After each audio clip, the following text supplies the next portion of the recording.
Super Typhoon Owen has brought the Philippines to a standstill. What began as a powerful system over the Pacific Ocean has now turned into one of the most destructive storms to strike the region in recent years.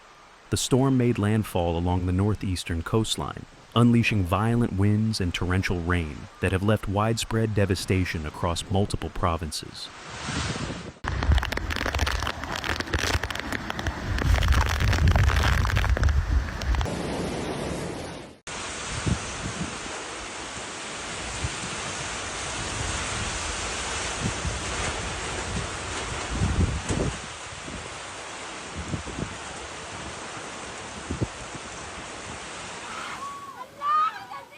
The eye wall tore across coastal communities with sustained winds near 185 kilometers per hour and gusts that exceeded 230. In a matter of hours, entire towns were left unrecognizable. Coconut trees were ripped from the ground, roofs of homes and schools were torn away, and power lines came crashing down under the force of the wind. For millions, the power went out suddenly and has not returned since. The sound of howling gusts and flying debris replaced the once familiar hum of daily life.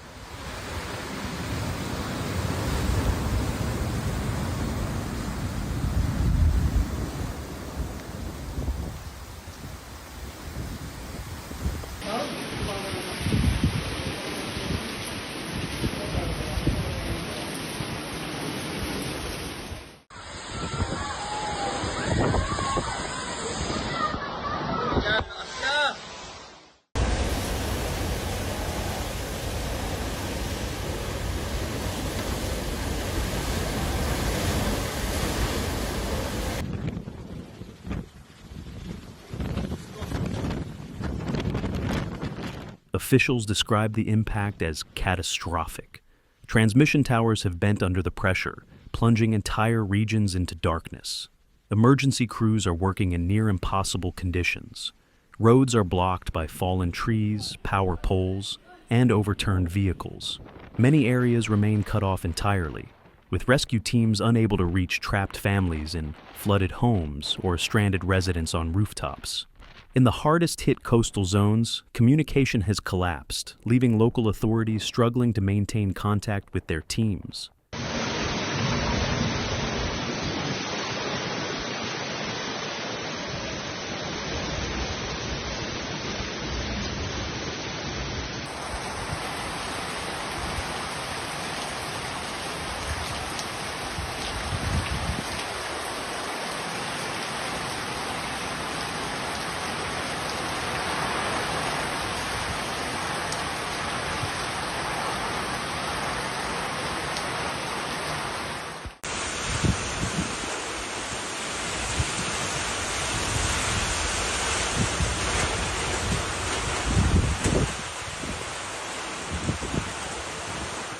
Before landfall, over 1 million people were evacuated from vulnerable areas. Families with small children, the elderly, and those with mobility challenges were transported to shelters in schools, gymnasiums, and municipal halls. Inside these shelters, the atmosphere is tense but grateful. Mothers hold their children close as the storm's roar echoes through the night, and volunteers distribute bottled water and hot meals. Many express relief that they followed evacuation orders, acknowledging that had they stayed, survival might not have been possible.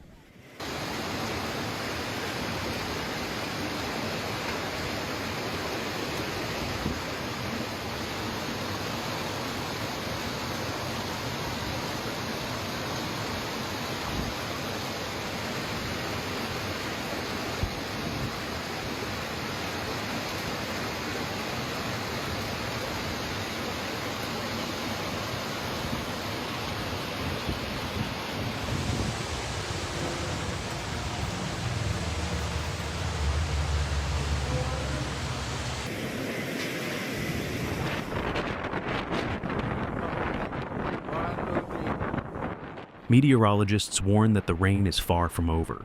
Some regions could see more than 200 millimeters of rainfall within 24 hours. Rivers are already overflowing, sending waves of muddy water through residential areas. Footage from evacuees shows torrents sweeping away motorcycles, furniture, and even parts of homes. In mountainous regions, landslides have cut off roads, isolating villages from the rest of their provinces. As the soil remains saturated, authorities fear that additional landslides could occur at any time.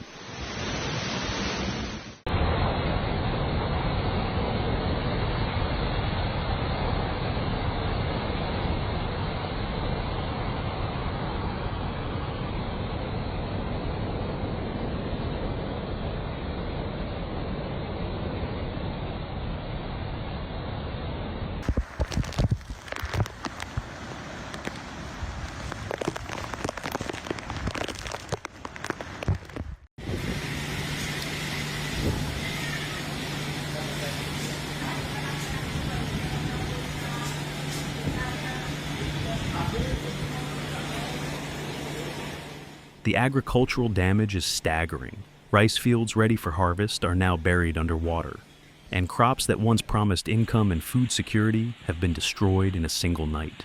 Fishermen report that their boats, anchored in preparation for the storm, were either smashed against rocks or pushed far inland by the powerful surge. Livestock owners are counting heavy losses as barns collapse and animals are swept away. In rural areas, these losses mean months of hardship ahead, with livelihoods completely wiped out.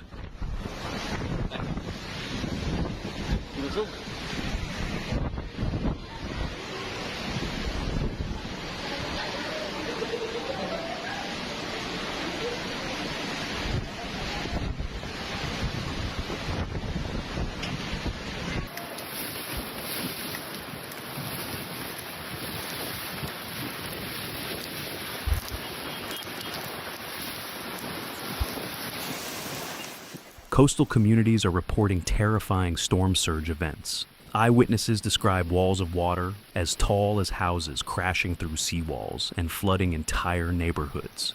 Streets that once bustled with daily life are now underwater. Some families had less than 5 minutes to escape as the sea rapidly swallowed their homes. For those who managed to reach higher ground, the view below is one of unimaginable destruction. Flooded streets, shattered windows, and roofs peeled back by the wind.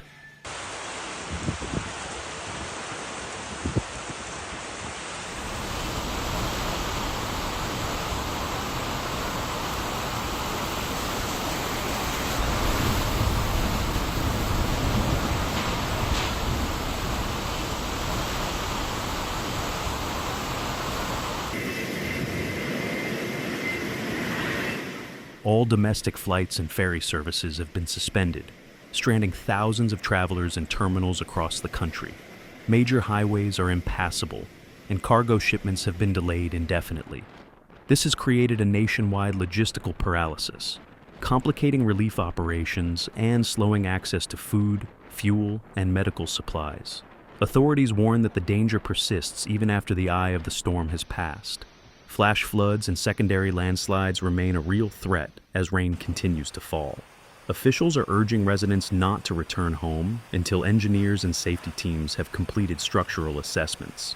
Despite the warnings, some residents insist on returning, hoping to recover what little they can from their damaged homes, or simply to see the extent of what they have lost.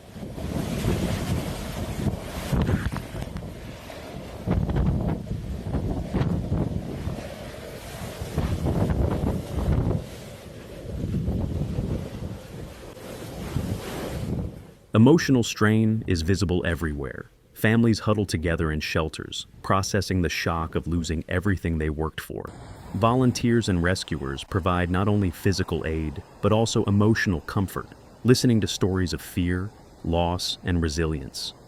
Among the wreckage, acts of kindness shine through. Neighbors rescuing one another, strangers offering food, and rescuers carrying the elderly through waist-deep water to safety.